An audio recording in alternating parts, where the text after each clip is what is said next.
Assalamualaikum warahmatullahi wabarakatuh. Halo guys, jumpa lagi dengan Gus Luken Sunarto dalam Klinik Bahasa dan Sastra Indonesia. Semoga sehat selalu saudaraku. Oke, rekan-rekan guru yang saya hormati, pada kesempatan ini seperti yang telah saya sampaikan pada penulisan PTK bagian pertama, maka di bagian ketiga ini akan kita mulai dengan penulisan bab 1 atau bab pertama. Ya, mari kita bersama-sama sesuai dengan judul kita masing-masing yang telah kita buat beberapa hari yang lalu. Oke, saudaraku, ini kita mulai saja langsung pada laporan penelitian tindakan kelas. Kita bagi menjadi 5 bab. Yang pertama adalah bab pendahuluan, bab pertama. Yang kedua, bab kedua adalah bab kajian teori atau kajian pustaka. Bab ketiga adalah metodologi penelitian. Bab keempat adalah hasil penelitian dan pembahasan. Sedangkan bab kelima adalah penutup. Selanjutnya setelah penutup kita lengkapi dengan beberapa lampiran-lampiran sebagai pendukung dari isi laporan tersebut. Oke.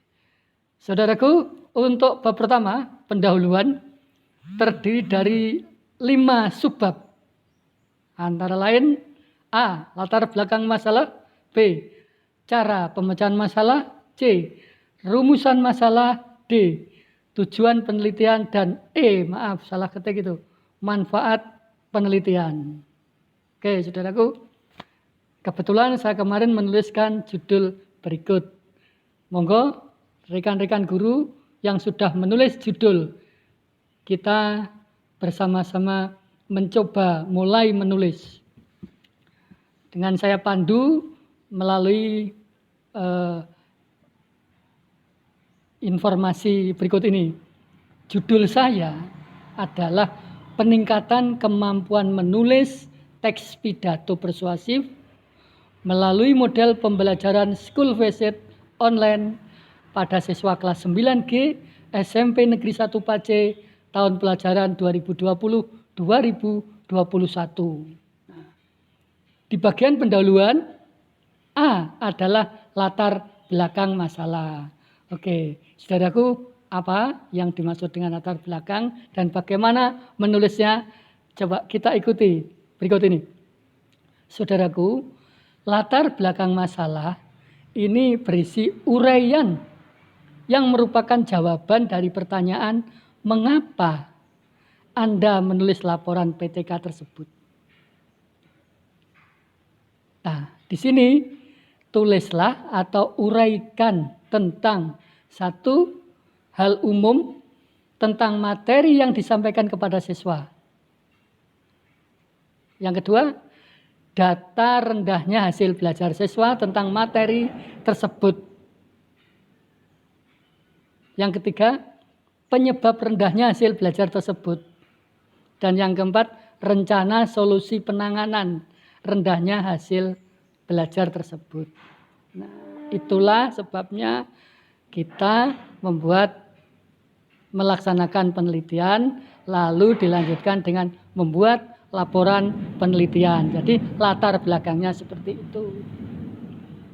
Kalau ini saya contohkan, saya bukukan, misalnya ada sementara kerangkanya ada 5 paragraf misalnya. Di paragraf pertama bunyinya seperti ini kurang lebih, misalnya pembelajaran bahasa Indonesia di sekolah mencakup 4 keterampilan berbahasa, yaitu menyimak, berbicara, menulis, dan membaca.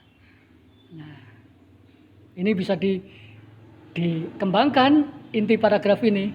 Kemudian yang kedua, sebagai suatu keterampilan berbahasa, menulis merupakan kegiatan yang kompleks.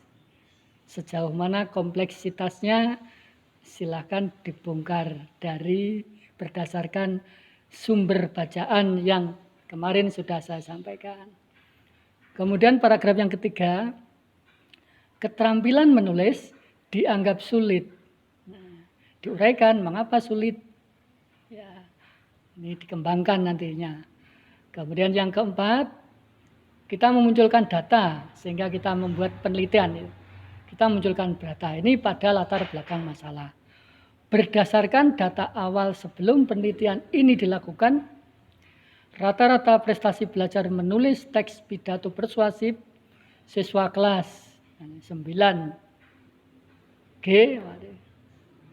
Nah, ini misalnya di situ MTS 2 Nganjuk tahun pelajaran ini atau dengan prestasi sebesar bla bla bla bla bla. Ini disebutkan kalau kelas ya.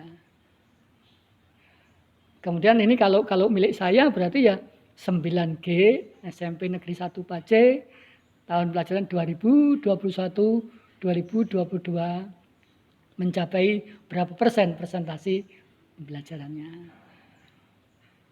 Bagaimanakah penyebab rendahnya prestasi tersebut?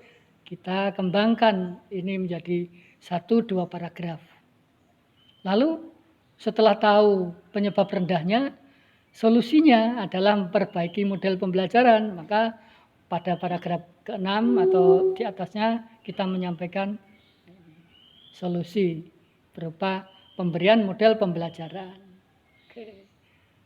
Nah, di situ disambung dengan subbab yang kedua, yaitu bagian B. Nah, B, cara pemecahan masalah.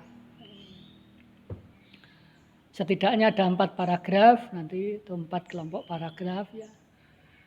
Pada bagian cara pemecahan masalah, kita menyebutkan solusi. Kalau di laporan saya adalah penerapan model pembelajaran school visit online. Lalu kita jelaskan sepintas manfaat dari model pembelajaran tersebut. Nah, bentuknya seperti ini, wujudnya. Andaikan ini sebuah karya tulis yang sesungguhnya. Menindaklanjuti kenyataan tersebut, maksudnya kenyataan yang ada di latar belakang pada bagian A tadi, sebagai upaya pemecahan masalah di atas, peneliti menerapkan model pembelajaran. Nah, ini masuk, kita sudah masuk. Menerapkan model pembelajaran school visit online dalam pembelajaran, dalam proses pembelajaran selanjutnya. Bisa dimunculkan di paragraf berikutnya. Model pembelajaran school visit online merupakan, sampaikan saja secara intinya atau ringkasnya. Baru kita munculkan pada paragraf berikutnya.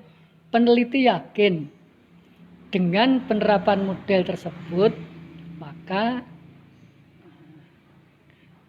kemampuan menulis teks pidato persuasif akan menjadi meningkat. Mengingat, udah ini lanjutkan dengan kegiatan yang keempat. Kegiatan ini diharapkan dapat tadi meningkatkan aktivitas belajar siswa, ya, dan seterusnya. Nah, itulah tentang bagian yang B, cara pemecahan masalah.